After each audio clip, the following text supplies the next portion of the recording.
आज आपण गुरुचरित्र वाचनाचे नियम पाहणार आहोत. श्री दत्तात्रेय महाप्रभूंनी नामधारकास अतिसामान्यांना गुरुप्रणीत मार्ग मिळावा म्हणून श्री गुरुचरित्र सांगितले आहे. श्री गुरुचरित्र हा 5वा वेद मानला जातो. श्री गुरुचरित्र हा साधा ग्रंथ नसून देवी शक्तीने भारलेला सिद्ध मंत्र रूप महाप्रसादिक आणि वरद ग्रंथ आहे.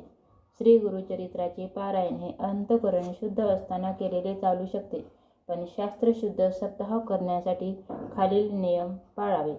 श्री स्वामी समर्थ. तर ते नियम असे आहेत. नंबर 1. श्री गुरुचरित्र सप्ताह करताना प्रारंभ शक्यतो शनिवारी व सांगता शक्यतो शुक्रवारी करावी, कारण शुक्रवार हा श्री नृसिंह सरस्वती महाराजांचा निजानंदाचा दिवस आहे. नंबर 2. श्री गुरुचरित्र वाचनापूर्वी आदल्या दिवशी म्हणजे शुक्रवारी 1 गाय व 4 कुत्रे यांना गव्हाच्या पोळीचा नैवेद्य खाऊ घालावा. नंबर 3. श्री गुरुचरित्राचे वाचन पूर्व किंवा उत्तर दिशेला तोंड करून करावे.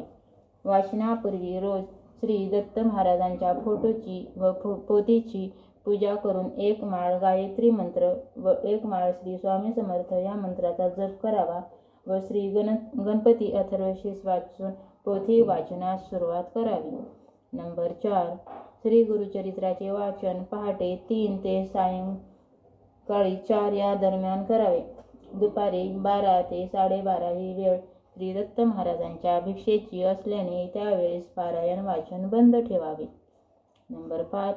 श्री गुरुचरित्र वाचनाच्या कालावधीत परान्न घेऊ नये. आपली आई, पत्नी व बहीण यांच्या हातचे अन्न खाण्यास हरकत नाही. उपवास करू नये. दोन्ही वेळेस सकाळ संध्याकाळ 1 धान्य फराळ करावा. काही समस्या असल्यास स्वखर्चाने बाहेर खाण्यास हरकत नाही. नंबर 6. श्री गुरुचरित्र वाचनाच्या कालावधीत पुरुषांनी दाढी वाढवू नये. स्वतःच्या हाताने दाढी करावी. तसेच या काळात चामड्याऐवजी नायलॉन किंवा रबरी चप्पल जोड वापरावे. श्री गुरुचरित्र वाचनाच्या कालावधीत ब्रह्मचर्य पाळावे. नंबर 7. श्री गुरुचरित्र वाचनाच्या कालावधीत मृतशौच असणाऱ्यांच्या घरी किंवा अंत्यविधीस जाऊ नये. स्वतःच्या कुटुंबात जर मृतशौच आले किंवा जननशौच आले तर अशा वेळी श्री गुरुचरित्र पारायण दुसऱ्या कोणाकडून पूर्ण करून घ्यावे. अर्धवट सोडू नये. श्री गुरुचरित्र वाचनाच्या कालावधीमध्ये मासिक पाळी विषयक अशौच सांभाळावे. वेळोवेळी गोमूत्र शिंपडावे. नंबर 8. सप्ताह कालावधीत रोज सकाळी व संध्याकाळी श्री गुरुचरित्राच्या पोथीस नैवेद्य दाखवून आरती करावी. रोज रात्री झोपण्यापूर्वी श्री विष्णू सहस्त्रनाम स्तोत्र वाचावे. नंबर 9. श्री गुरुचरित्र वाचनाची पूर्वापार चालत आलेली पद्धत. पहिला दिवस अध्याय 1 ते 9, दुसरा दिवस अध्याय 10 ते 21, तिसरा दिवस अध्याय 22 ते 29, चौथा दिवस अध्याय 30 ते 35, पाचवा दिवस अध्याय 36 ते 38, 6वा दिवस अध्याय 39 ते 43, 7वा दिवस अध्याय 44 ते 53. नंबर 10.